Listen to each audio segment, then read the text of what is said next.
You're listening to Packers Talk Network. PackersTalk.com. Do you want to experience the thrill of a Packers game at Lambeau Field? If so, be sure to get your game tickets from the longtime trusted source in Wisconsin, Ticket King. Visit their locations in Milwaukee and Green Bay, or just go to their website, theticketking.com. Again, that's theticketking.com. Hi, this is Jerry Kramer, and you're listening to The Sweep. Looked like Aaron Rodgers pulled out a little too quick. All right, here we go, fellas. Let's have a little fun today.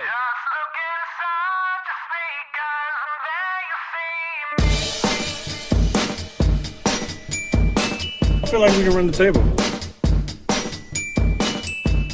Oh, I have sizzle.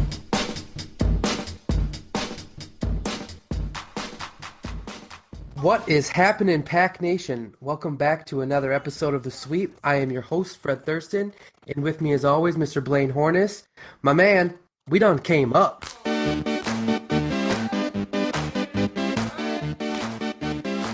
From 4-6 to 10-6 to division champs to wild card weekend winner. We cleared out the divisionals in Dallas, and now off to Atlanta for the NFC Championship.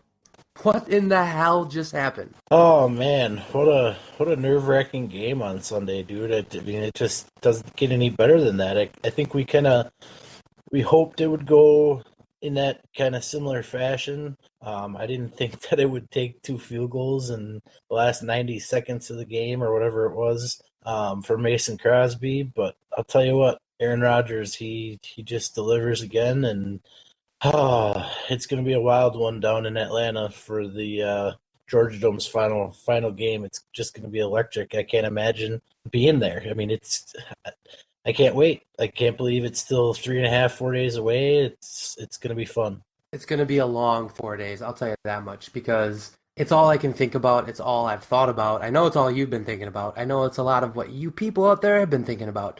So either way, I just want to say, either way, whether we win or lose, we are in the presence of serious greatness when it comes to watching Aaron Rodgers. And I hope that everyone takes a minute once in a while during the game. I know it gets crazy, but take a minute and just realize what we get to watch, what we've been blessed to watch for the last 20-odd years with Brett Favre and Aaron Rodgers. I tell my son all the time, dude, you have no idea like what you got going. We don't, Blaine, me and you don't have any idea because we've never had to deal with it. Our parents, they've had to deal with the 70s, the 80s, and that kind of crap. But, man, just enjoy it, people. Enjoy it and have fun and realize that we're watching someone who I'm very much starting to consider as the greatest of all time. He's in the conversation. I mean, there's no arguing it.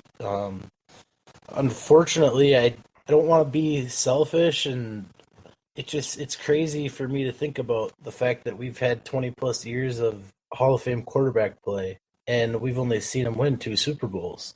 I think in order for McCarthy, I mean, as a head coach and even Ted Thompson as a GM to be considered as a complete success. Now, McCarthy's won a shit ton of games.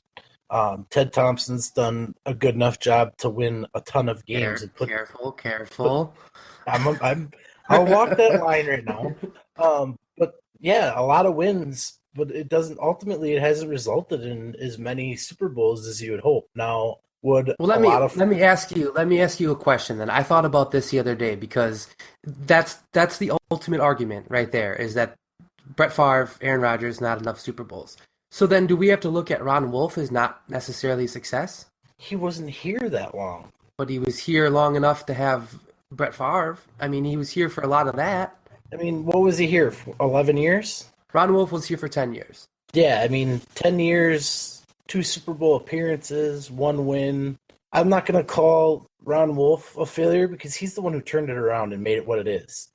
So he had a whole nother challenge. When Ted Thompson came in, they were already back to being a franchise that knew how to win, that had the key pieces in place and just had to build a full team around it. The long-term success that we've had is definitely because of our GM and our head coach. Now they've struggled particularly since 2009, 2010 in the big game, minus the Super Bowl season.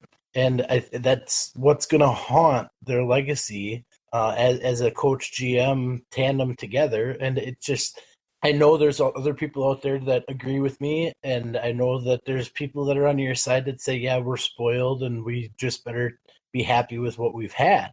Really, if you look at it, 20 plus years of Hall of Fame quarterback play and only 2 Super Bowl championships to show for it. I think they need at least one more, McCarthy does, to really call his career a full success. And probably, I mean, if he gets another one, maybe 2, that puts him in probably Hall of Fame as a coach. Now, everybody's talking about how he's got 10 wins in the playoffs, and he tied Holmgren and Lombardi in Green Bay. Well, he also has the most losses in the playoffs. So it's not easy, and I get that. I understand that. But going back to the Hall of Fame quarterback play, that's the hard thing to do in this league. And you see teams that have it for 3 or 4 years, and then their window is gone. We've had it for 20 plus. Now, there's not a lot of franchises that can say that. I don't know. It's just such a hard thing to talk about. Debate is going to go on forever. Even if they win another one, some people are going to say that that's not enough. Yeah, you always want more. You always, of course, yeah, if we had 6, 7 Super Bowls, it would be a totally different ballgame. And I'm not saying enjoy what we have right now and don't care if we win a Super Bowl. Not the case. I want just as many Super Bowls as the guy next to me.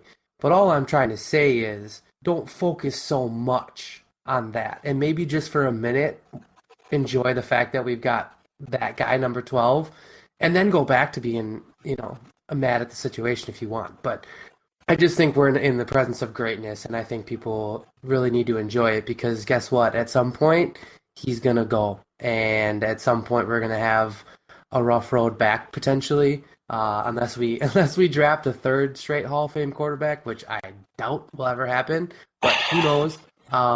If Green Bay can hit the quarterback lottery 3 times in a row, I'll tell you what, it's going to be remarkable. I mean, it's already remarkable that we got 2. Yep. And the way that it was handled with the Favre-Rodgers transition, it sucked at the time, but it really couldn't have happened any better. Well, it's never going to be an easy transition. It never will be. So what happened. It was great. It worked out for everybody. There was some bad blood on both sides, with fans, with players, with coaches, all that stuff like that. But you know what? It worked out like it usually does. So I can't really complain about it.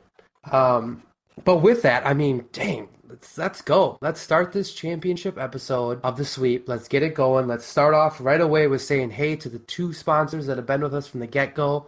Pride and Glory Clothing Company. The winter hats are in, people, and they are sick. They are only $15 while the Packers are still in the playoffs. So get yours now at prideandglory63.com. And of course, the Ground Round Neenah, been with us since the get-go. Big news at the Ground Round. Totally remodeled their sports lounge. It's awesome. It looks great. Very urban, very new, very hip, very cool place. Back then, before the remodel, they had 19 TVs. Now they've got 21. Just 2 TVs, you say? Well, when they're 70 inches apiece, yeah, 2 TVs is a pretty big deal. So shut it. And it wasn't just that. It wasn't just bar stools. It wasn't just the bar. They remodeled the menu. They got new burgers, new buns, new patties. It's crazy. They're if we thought the Packers were moving up, Ground Round is moving up, people. So head on down there. They got all new stuff. Check this out. They got a burger called the Little Piggy, pulled pork, smoked bacon, cured ham, cheddar cheese, fried onion tanglers, and barbecue sauce. Hot damn! That's insane. That sounds like an explosion in your mouth that you want to be a part of. Yes, and that's probably the best way to put it. Honestly, I mean, it's unbelievable. The Ground Round continues to do great things, people. If you haven't been there, go there. If you come into town for a game, go there. It is the place to be. So check it out at groundroundneenah.com. But all right, here we go. No more intros. No more sponsor talk. No more bullshit. Let's crank it up and let's talk some football, Blaine. Here's what is on the docket for tonight. First, we'll hand out our Playboys and Schoolboys from that beautiful, beautiful win in Jerry World. How about them Cowboys? Yeah! And after that, it's championship time, baby. It's NFC championship talk. We are there. We are going to talk about it. We're going to talk about what we need to do, what we got to do to get us to the Super Bowl. But first, let's hit up the injury report. All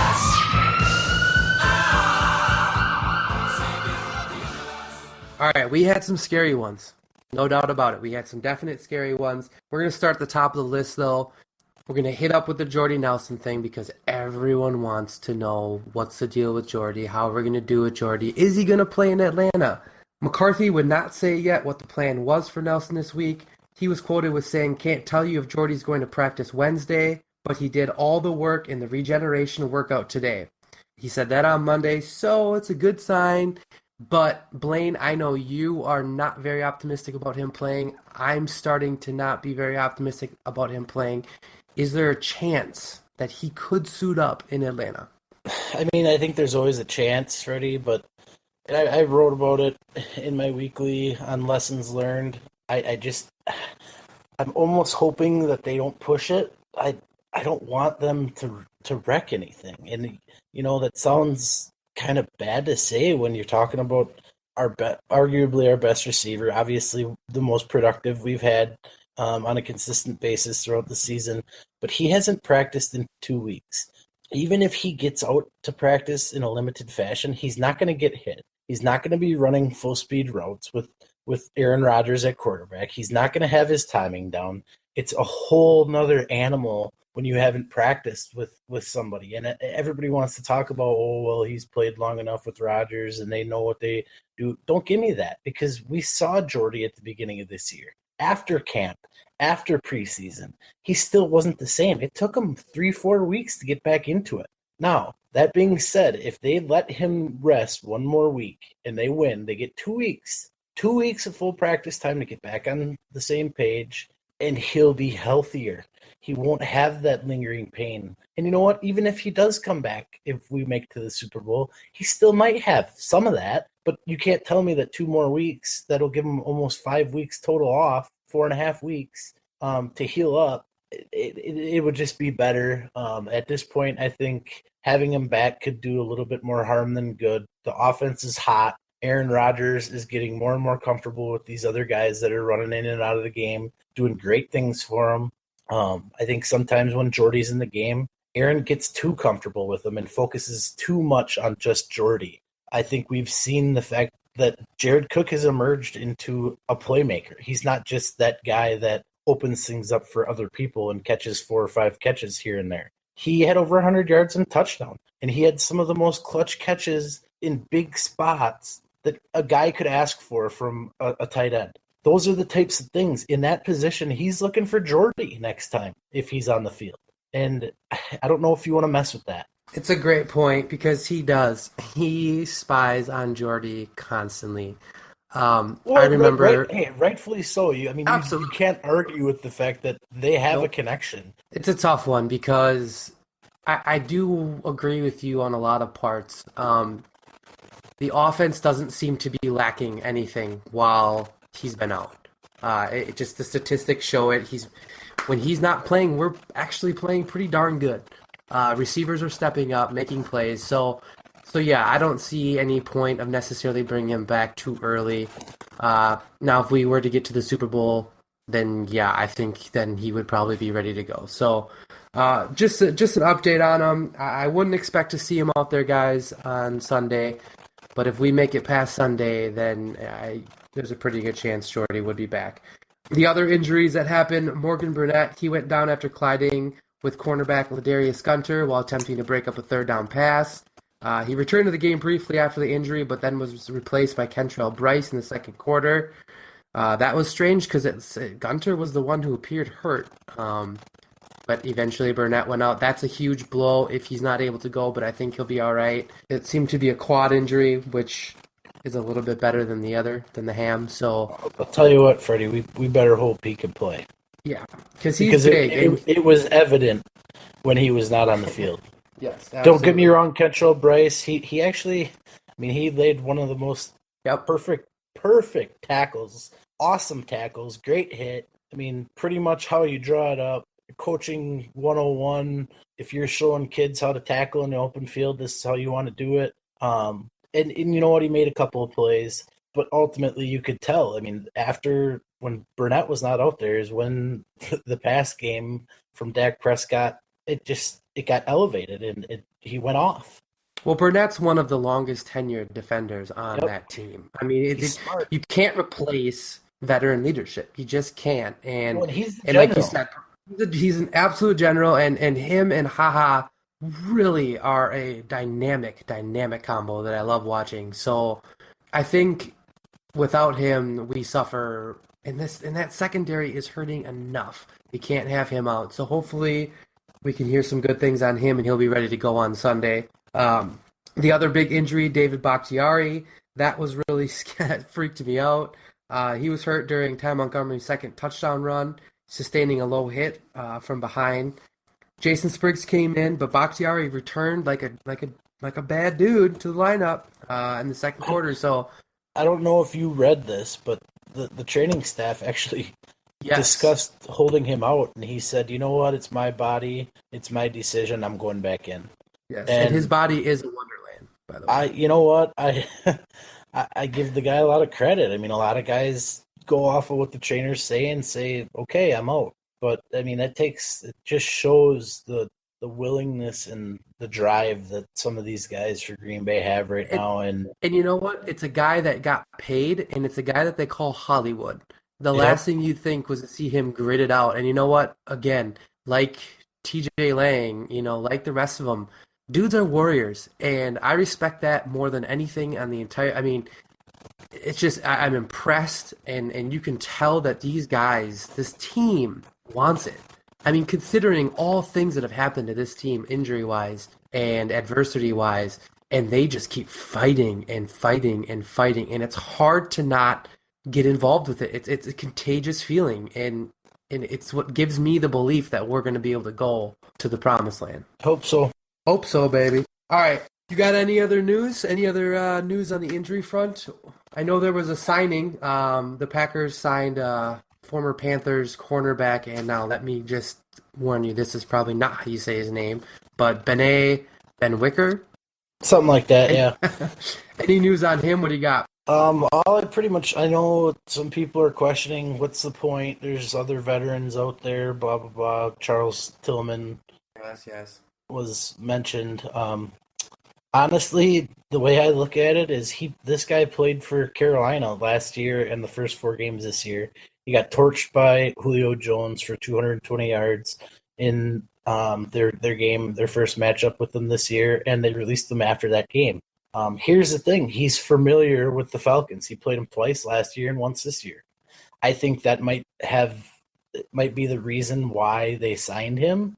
I don't know that he'll have any effect on the game this week or if he'll even be active. I know they signed him to the practice squad, but that doesn't mean anything. I think he's more of an insurance policy, maybe for more special team stuff. Now, we've said that about a couple of guys earlier in the season, and they ended up playing. So ultimately, I think it's an insurance policy, and the fact that he has some familiarity with the Atlanta Falcons and playing them 3 times in the last year's time. So everybody just relax. I don't think it's going to be a big thing. And as far as signing a veteran off the street who hasn't played a down of football in in the last basically year, come on, guys, get over it. It's not Madden. It's not going to happen. It's not Madden. You can't just sign someone and throw them in there like that. I know it seems like that's so possible, and all you'd have to do is cover a guy. No, it gets a little bit hairier than that, people. There's a lot of stuff that goes into every play, offensively, defensively, and even special teams. Well, so he's 36. Yeah, and he's been injured the last 3 years of his career.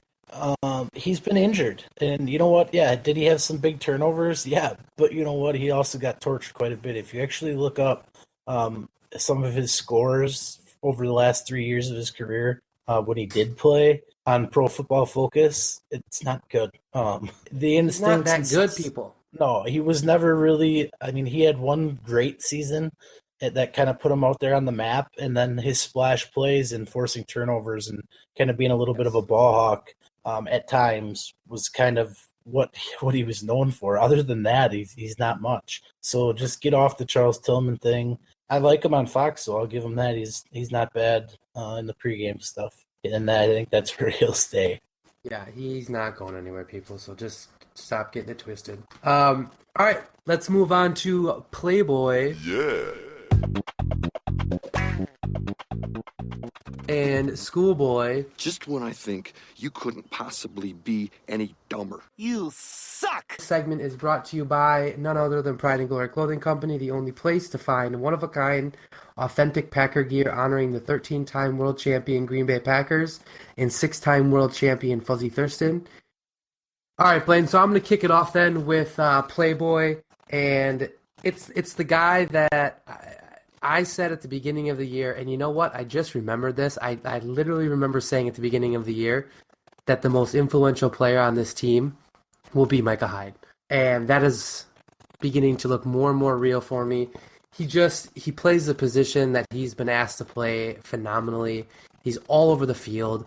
He's playing that hybrid safety linebacker role, which is my favorite. And I think he plays it perfectly. He had 4 tackles, 1 sack, 2 pass defense, and an interception that was just remarkable. It shows how great of a student of the game and of the film that he is. To make that play, Blaine, was something else. Yeah, I mean, you could obviously see, especially after watching the replay a couple of times for me, he knew it was coming, and he made a great play. He jumped it. And really, he was a tackle or 2 away from taking that to the house. Yep. And that was the only thing that could have made that any better. But without that play, I don't think Green Bay wins that game. I mean, that's at least a 6-point swing, probably a 10-point swing, because at that point Green Bay had no answer for the pass game, and we went down and got a field goal out of it. It was remarkable. I mean, it's 2 games in a row with remarkable picks by Micah Hyde, and we're going to need 1 or 2 of those type plays out of our defense next week. Yes, and you know what? The way that it's playing, and if he continues at that role, at that rate, we might look back on this if we win the Super Bowl, and Micah Hyde might be the reason that we really... I mean, obviously Aaron Rodgers is fantastic. Obviously Jared Cook is great. Everyone's really great. But to make the big plays, the big game-changing plays, Micah Hyde's made them, and he's done it right, and he's done it good, and he's got that skill and he's got that mind, and I'm glad he's on our team for sure. So that is that. Blaine, who do you got? All right. There's a lot to choose from on the offensive side of the ball, and that's the route I'm going to go. I'm going to go with Mason Crosby. He is as clutch as they get in the playoffs. He now has made 23 consecutive playoff field goals. He's the first kicker in the postseason to make 2 50-plus yard field goals. And he actually made 3. 1 didn't count. It was negated by the timeout. But the stones, the brass, the clutchness, I don't know how else to describe it, to make those 2 kicks, in particularly the first one at 56 yards. I mean, they miss that kick, or that gets blocked, or whatever happens, anything bad happens there. Dallas Cowboys get the ball back at midfield with about 2 minutes to go, we'll call it, and it's probably over for Green Bay. Now he makes that kick, the defense comes back, lets them get back into it, made just enough plays to hold them to a field goal. I think we were aided a little bit there by some officiating, which was awful, by the way. But you know what? Mason Crosby ultimately gets put in the position, makes the game winner twice, and that's why he's my Playboy. I mean, it just goes without saying. Obviously, like I said, there's a lot of other guys that could have gotten it. Jared Cook, Aaron Rodgers. I would even throw Ty Montgomery in there just for his couple of splash plays out of the backfield that I think were huge. Geronimo Allison made a couple of nice big catches. The list goes on as far as guys that contributed and were key factors in this game. But Mason Crosby, good on you, brother. Gives everybody the confidence in the world that if it comes down to a kick, I'll take Green Bay. Can't argue.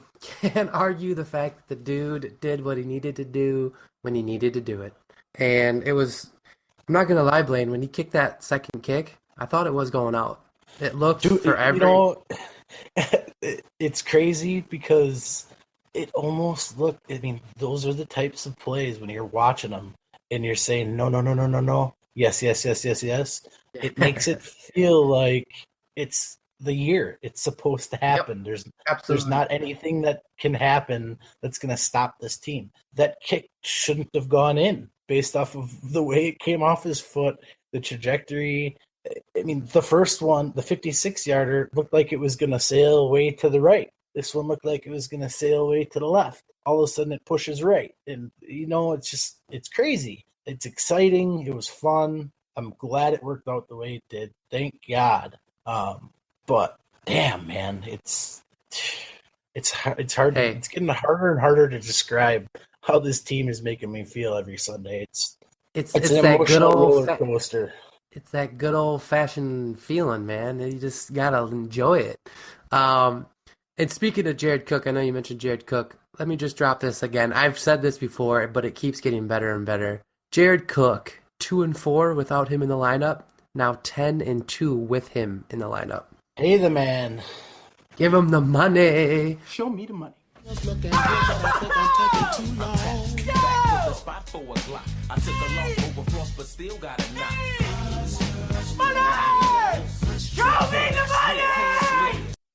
You know what? Honestly, he ain't going anywhere anyways. There's no way he's going to leave this team. I think a team could come at him with ridiculous amount of money, and he'd stay in Green Bay, which we're going to still give him good money. But I think he's realizing how great it is to be on a team with a quarterback like that and to enjoy this ride. He spent 8 years on shit, so... Right, and you know what? For a guy making his first playoff run, he looks comfortable. He looks like he's been there before. Yep.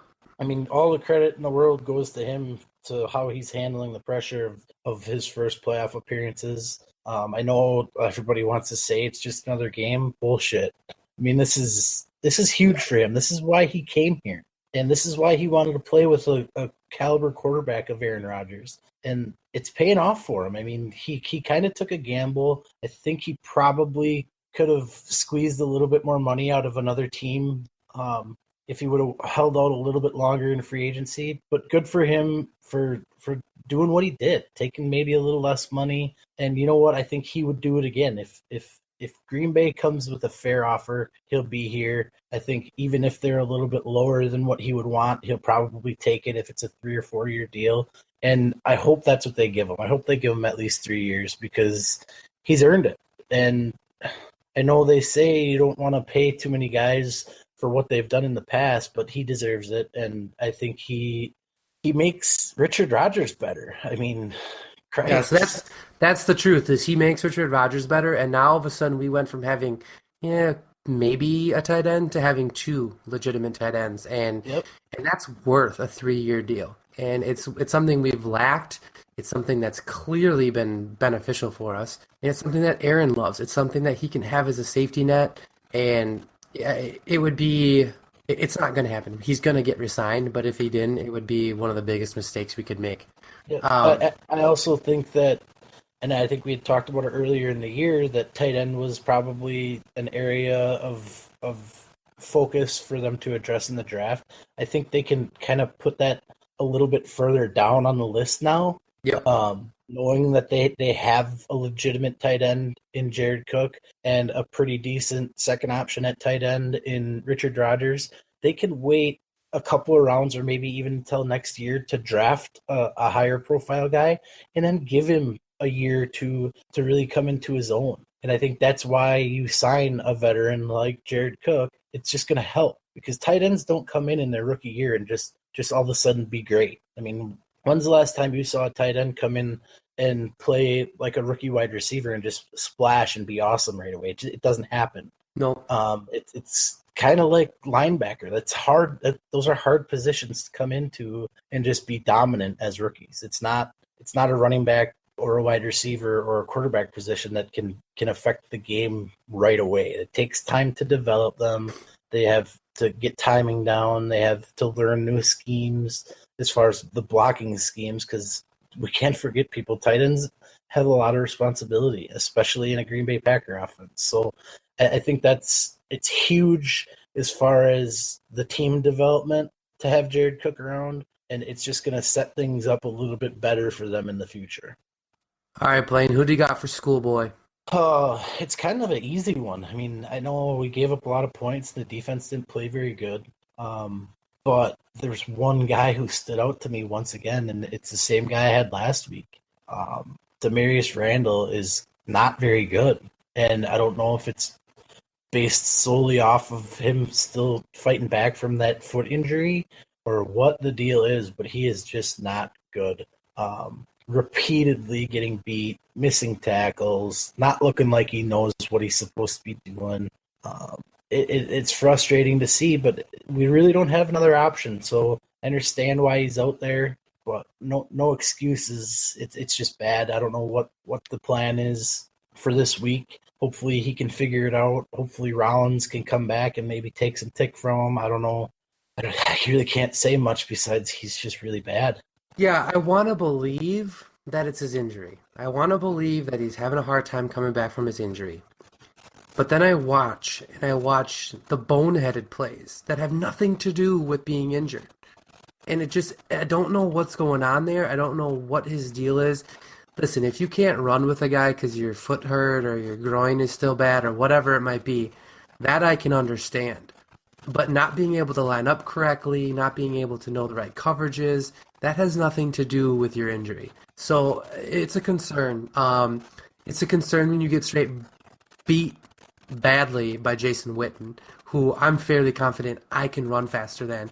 Might be the only player in the NFL that I can run faster than. It doesn't look good. I don't know what the plan is. Like you said, I think you almost have to. You have to wonder if maybe Green Bay understands the fact that he's just not ready, but at least it's a name. It's someone they can at least put out there to somewhat camouflage the weakness that is our secondary right now. I don't know. The thing is, I don't know that there's a better option. I mean, there isn't, and that's the thing.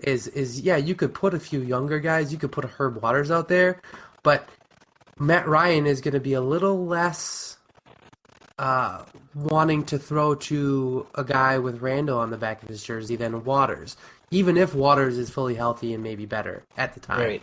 Yep. It's just the I guess you want to say it's the respect factor, even though Randall has a little bit of, I don't want to say he has a pedigree because he's only in his second year, but yeah, that's the point. He had a good year last year.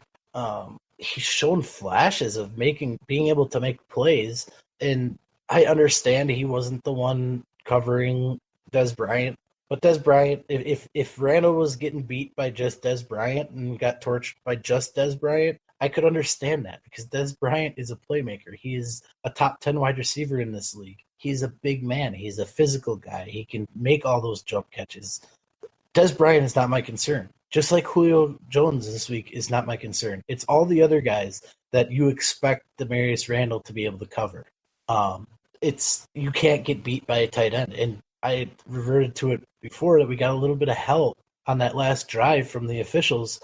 I don't know if anybody else noticed this, but Randall was on Witten and was just completely blanketing him and holding the hell out of him. And I was watching the game with a couple of my buddies. I said, we just got lucky 2 plays in a row because Randall was holding and they didn't call it.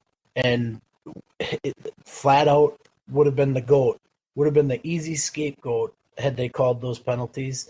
Now, don't get me wrong. Trust me, it went both ways because they were holding the hell out of Devontae Adams all night. So I'm not trying to say that we won because of the officials, but we definitely got away with some there at the end of the game, and he was the culprit. It's gonna be rough because Atlanta has some playmakers besides Julio Jones. You just hope that the 1 or 2 plays that the defense needs to make come through, and Rodgers can take advantage of it. All right, my schoolboy, none other than Demarius. I'm with you.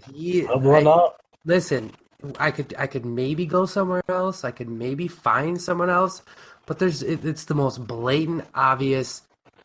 elephant in the room type situation, and he was god awful. Just for what you said, what I said. So there you go, Demarius. You got 1 last week. You got 2 this week. Figure it out. You better Step come it up, to play. son. You better come to play, baby. Yep. The only other area of concern I have, and it's hard to completely go off on this group because Dallas's offensive line is pretty damn good, but our pass rush was non-existent. Yes. That's got to change. That'd be my honorable mention pick for Schoolboy, since we both picked the same guy. I'll throw that in there. But hopefully we can turn that around a little bit too. I think we will. All signs point to the fact that we will. Atlanta's offensive line is not as good, not even close to as good as Dallas's. But honorable mention, Schoolboy is the pass rush. Everyone involved, D-line, outside linebackers. Unless we were blitzing with safety and some of our middle linebackers, it seemed like we couldn't get pressure. So that's why I'm bringing that up, and hopefully going forward it gets better. Yeah, I think we'll be able to bring the funk against Atlanta. And that's transitioning right into talking about Atlanta. And I know right off the bat, I got to mention one thing. This is something that I saw on Twitter, and I guess I didn't really realize it. I knew there was some, but I didn't realize the full extent of it. But when the Packers played the Falcons in Week 8, which I get it, 2 totally different teams a long time ago, they didn't have Ty Montgomery, Randall Cobb, Jared Cook, Clay Matthews, Demarius Randall, or Quentin Rollins. And we still only lost by 1 point. I mean, that's kind of insane. I mean, you can chalk Randall and Rollins up, fine, whatever. But Clay's been playing better. Cook is obviously a game changer. Randall Cobb's been playing better, and Ty Montgomery is fantastic right now. So I mean, it shows how different the team is, but it also gives me a little bit of excitement going into it, just because Atlanta is tough and their offense is scary. It's gonna be probably a shootout. I know that I've told you this before. It seems like when it's 2 really good offensive teams, it usually ends up being a low-scoring game. For whatever reason that is, I don't know. But I know that Vegas right now has it over-under like 61, which is insane. I think that's a record for a postseason game or an NFC championship. I'll tell you what, if I had a lot of money, I'd be putting a lot of money on the over.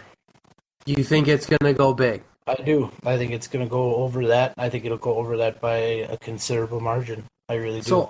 So I was talking with someone the other day about it, and I referenced it to when I play Madden with my son.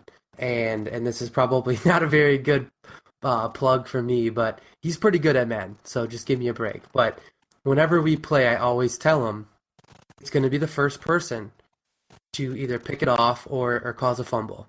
Because when he's on offense, he pretty much scores every single time. He does. Yep. And when I'm on offense, I score every single time. The only time that I don't is if he picks it off or vice versa. And then it's just a matter of, okay, well, if you think about it, he scores, I score, he scores, I score, he scores, I score.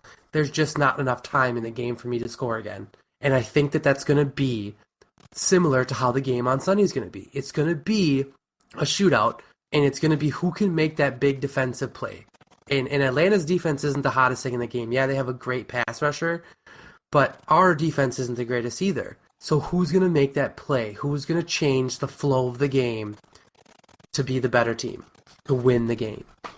I agree. I mean, we talked about it, that Green Bay's defense needs to make 1 or 2 of those kind of splash plays just to change that.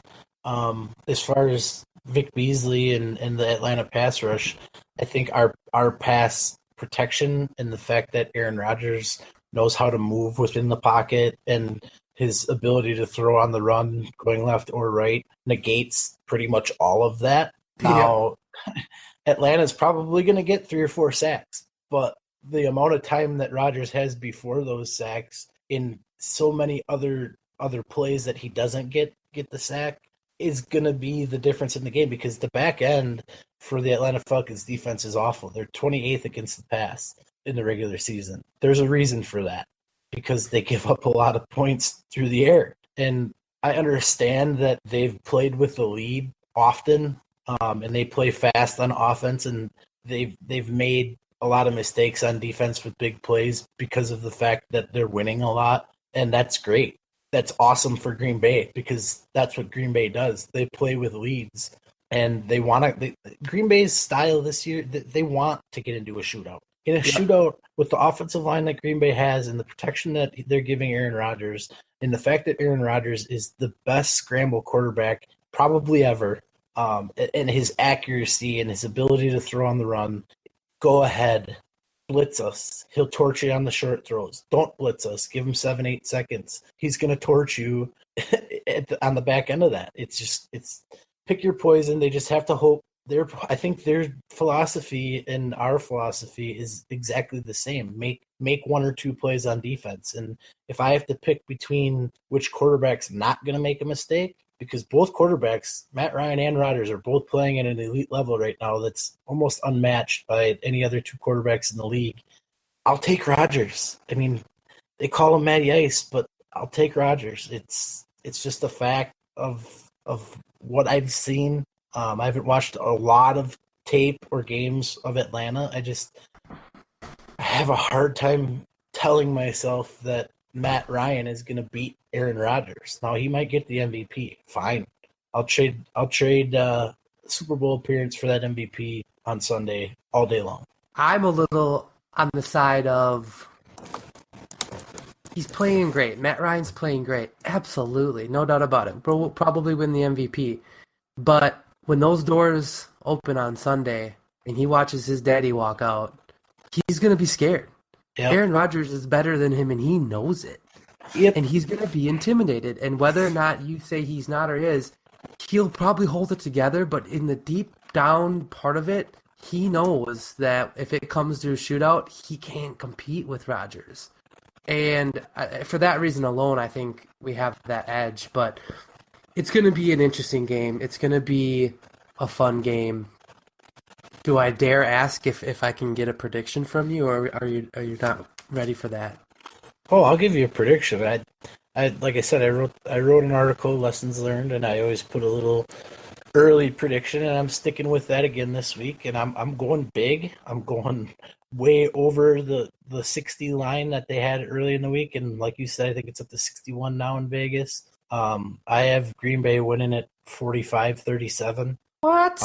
Yeah, it's true shootout, run and gun, up and down the field, points galore. I mean, if you like offensive football, this appears to be the matchup of the year as far as offenses go. Atlanta has the number one scoring offense in the league over the regular season. They rank 7th all time.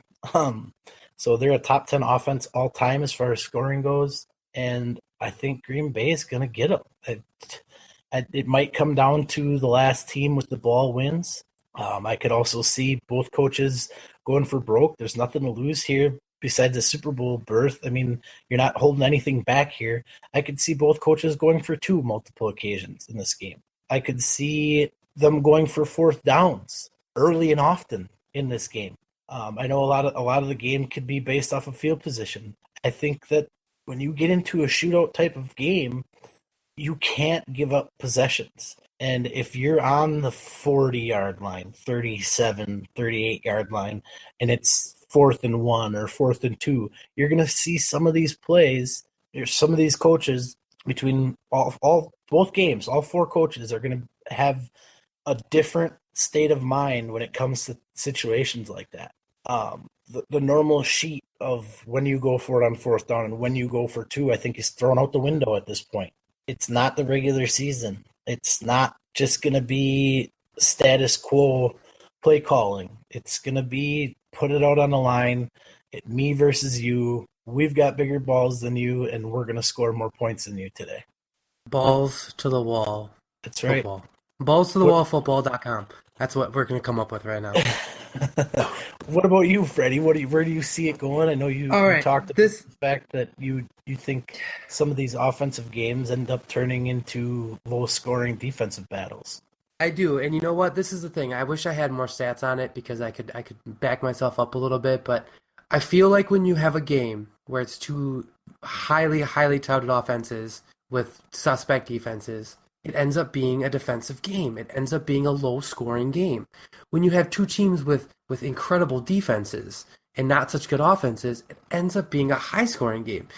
Now, this isn't all the time. This is a rarity here and there, I admit. It's probably what I focus on more than anything. But it just seems to happen. So I look at this game and I think, okay, we got Atlanta who's killing it. We got Green Bay who's scoring. Both are putting up tons of yards. There's no way it's gonna end up being like a 20-16 type game. I don't know if that's it. That's not my prediction, but I don't know if it's gonna follow suit. I'll tell you what, if it ends up going that way, I think that plays into the hands of Atlanta. I think that would be bad for us. If it's not a blowout or not a shootout, I'm sorry. Yep. Because I think in the end, if it's close as far as being low scoring and our offense isn't in rhythm early, that bodes bad for the Packers offense and good for Atlanta. They have a better source of a run game. They have two backs that are both quality and both have the ability to run the ball and catch the ball out of the backfield. They have the ability to chew up more clock, in my opinion. A low-scoring, tight one is bad news for Green Bay. I agree. I'm going to do this. I'm going to throw out a prediction, and I'm going to go with 38-30. So I'm going to venture a little bit away from what I said and it being a low-scoring game. I'm going to stick with it and go 38-30 Packers. And we're going back to the Super Bowl. Yeah, I mean, I could see it going a little bit lower than what I thought. I think mine's more of a shot in the dark just based off of emotion and what I'm hoping happens.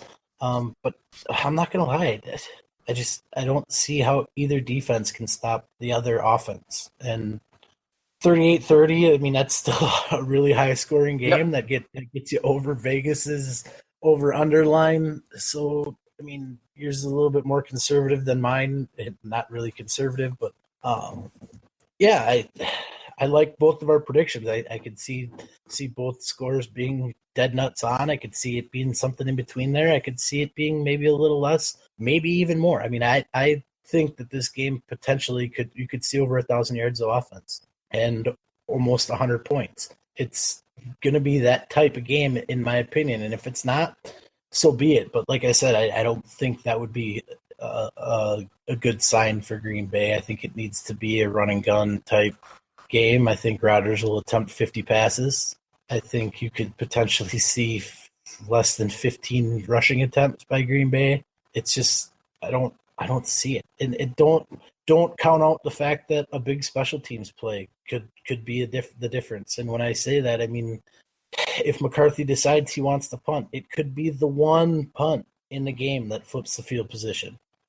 It could be the one field goal that gets blocked, the one punt return, the one kick return. There's a number of different things that we might not expect because we're focused on these offenses so much.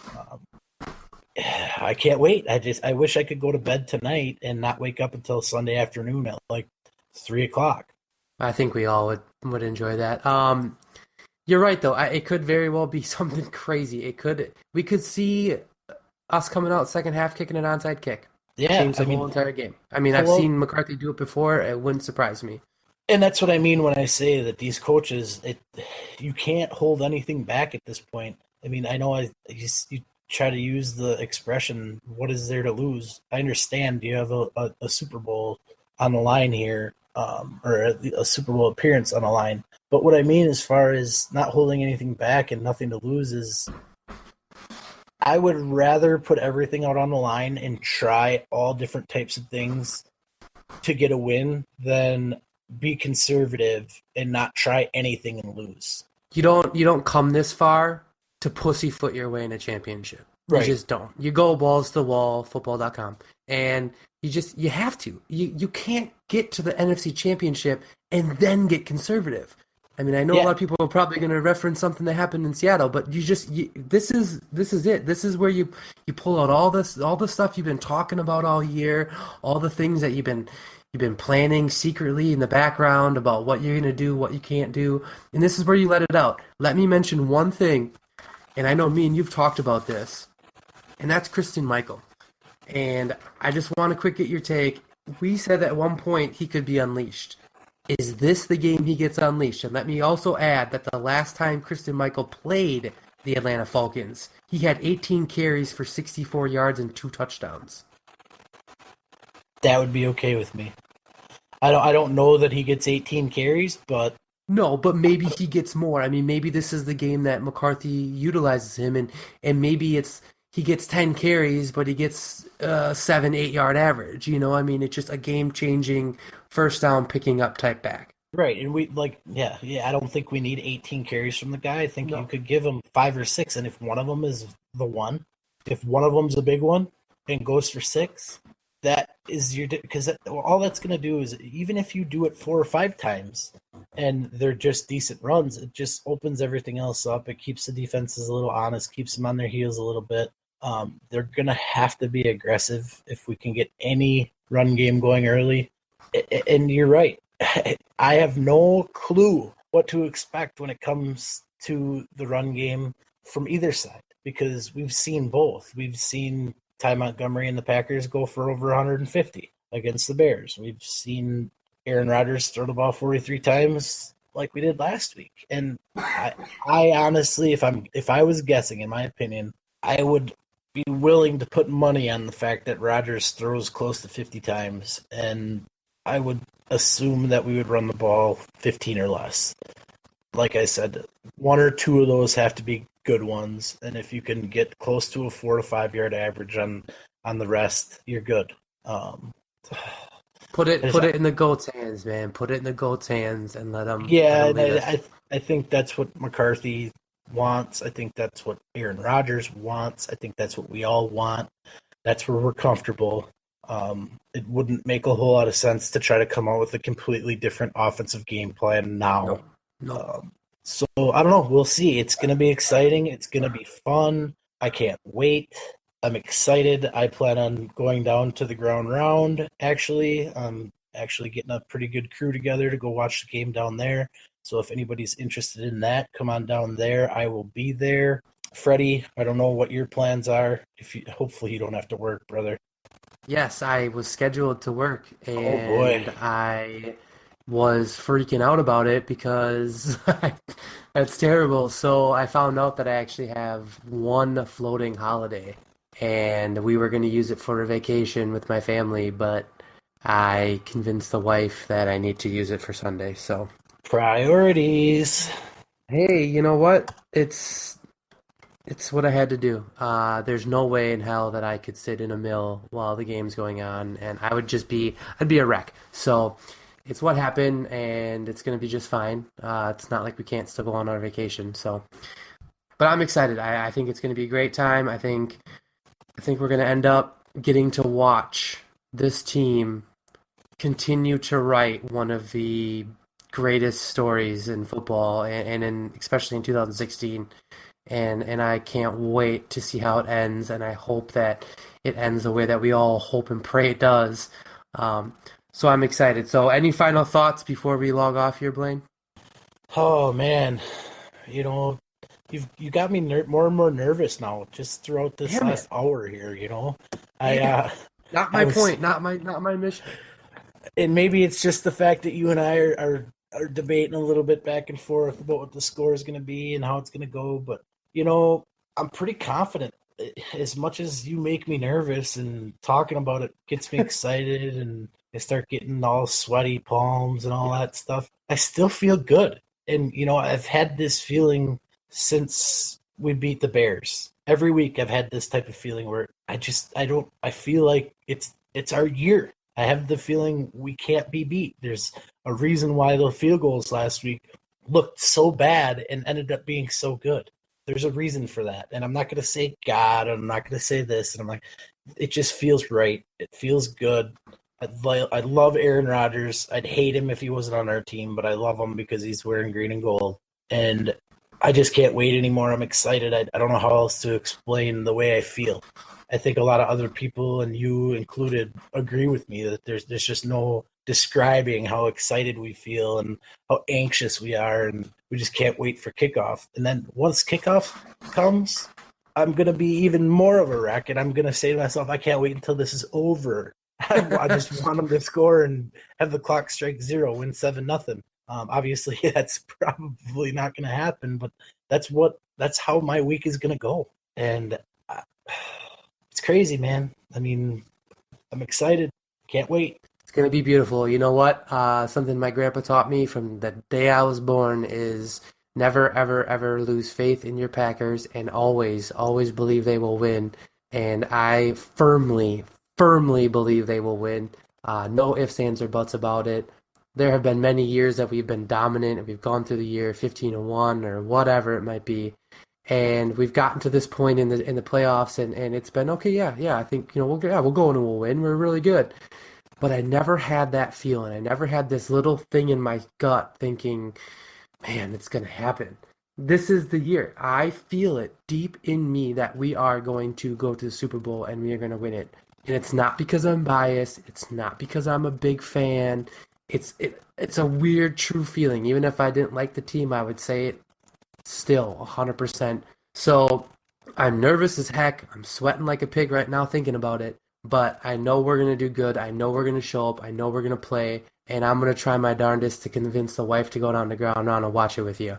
Awesome. But with that being said, we're going to head out. We are past our time limit. But take a minute, guys. Take a minute and check us out on Facebook at The Sweep. You can find all our shows along with new articles from packtothefuture.com, like the article that Blaine was talking about. It's the best spot to send in fan questions as well. Also, check us out on Twitter at PTTF. And last but not least, shout out to the guys over at Pack to the Future. And remember, folks, Matt Ryan still has a MySpace page. I'm not kidding. Check it out. You can go see it right now. Ouch, brah. All right, Blaine, NFC Championship. We're going to the Super Bowl. Go Pack, go. Boom. Go Pack, baby. Have fun, everybody. Enjoy it. There it is.